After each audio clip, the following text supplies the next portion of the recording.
नून league की अकल पर पर्दे क्यों पड़ गए हैं? अंसार अब्बासी का कॉलम। पहले इमरान खान जिद पर अड़े थे, तो अब हुक्मरान इत्तेहादी जिद पर उतर आए हैं। अगर इमरान खान ने अपनी जिद छोड़कर हुकूमत को मुज़ाकरात के लिए दावत दे दी थी, तो इत्तेहादियों को भी खान के इस मुस्बत यू टर्न पर मुस्बत अंदाज में सोचना चाहिए था। अफसोस के वजीर आजम के साथ इजलास में इमरान खान की मुज़ाकरात की दावत का जायजा लेने के बाद नून लीगी वजीरों ने गोया इमरान खान को धुतकार दिया है। इस अमल से यूं महसूस हुआ है कि जैसे एक दूसरे से जिद का मुकाबला किया जा रहा है, एक दूसरे को जलील किए जाने की रेस लगी हुई है। खुदारा कुछ मुल्क का भी सोच लें।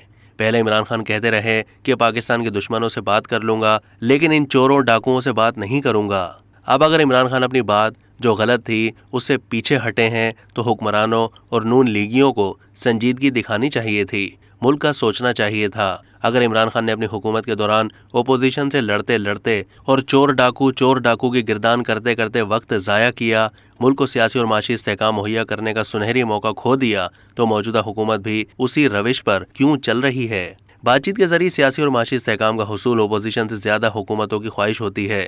ये सब अगर इमरान खान अपने दौरे हुकूमत में नहीं समझे, तो मौजूदा हुक्मरान खुसूसन नून लीग की अकल पर क्यों पर्दे पड़ गए हैं? इमरान खान ने अगर वाकई पंजाब और खैबर पख्तूनख्वा असम्बलियाँ तोड़ दी और हुक्मरान इत्तेहाद इस बात पर कायम रहा कि ना तो सिंध और बलूचिस्तान की असम्बलियाँ तोड़ेंगे और ना ही वज़ीर आज़म कौमी असम्बली को तहलील करेंगे, तो ऐसे में सियासी अदम इस्तेहकाम मज़ीद कितना बढ़ जाएगा। इससे भी अहम और फिक्र अंगेज़ बात यह है कि मईशत का क्या बनेगा।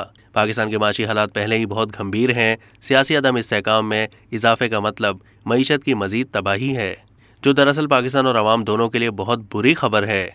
वैसे तो इमरान खान ने इंतखाबात की शर्त पर हुकूमत को मुज़ाकरात की दावत दी, लेकिन तहरीक इंसाफ के रहनुमाओं का कहना है कि वो मीसाक मईशत, इलेक्शन रिफॉर्म समेत गुड गवर्नेंस और दूसरी इस्लाहात पर भी हुकूमत से बात करने के लिए तैयार हैं। जिद, अनापरस्ती और एक दूसरे को जेर करने की सियासत ने ही मुल्क की ये हालत की है। नून लीग और पाकिस्तान पीपल्स पार्टी को अगर बार बार हुकूमतें मिली, तो उन्होंने जो करना चाहिए था वो नहीं किया। यही हाल इमरान खान का था। इस मुल्क को मीसाक मईशत की अशद ज़रूरत है। पाकिस्तान को अगर तरक्की करनी है, तो उसे अपने गवर्नेंस मॉडल को तब्दील करना पड़ेगा। इदारों की मजबूती, इदारा जाती इस्लाहात, सिविल ब्यूरोक्रेसी और पुलिस को गैर सियासी करना, कानून की अमलदारी, ये वो गवर्नेंस की बुनियादें हैं जिनके लिए हुकूमत और अपोजिशन को मिलकर इत्तेफाक राय से उसूल मुरतब करना पड़ेंगे, जिसके लिए ये बेहतरीन वक्त है। अगर इलेक्शन जून में करवा दिए जाएं, जिसके लिए तरफेन को एक एक कदम पीछे हटना पड़ेगा, तो आने वाले 3-4 महीनों में बातचीत के जरिए हम अपनी मईशत और तर्ज हुक्मरानी के फंडामेंटल्स को ठीक कर सकते हैं, जो पाकिस्तान और अवाम दोनों के वसीतर मफाद में होगा। अब तक के लिए इतना ही। मज़ीद मालूमात के लिए डेली जंग के यूट्यूब चैनल को सब्सक्राइब कीजिए।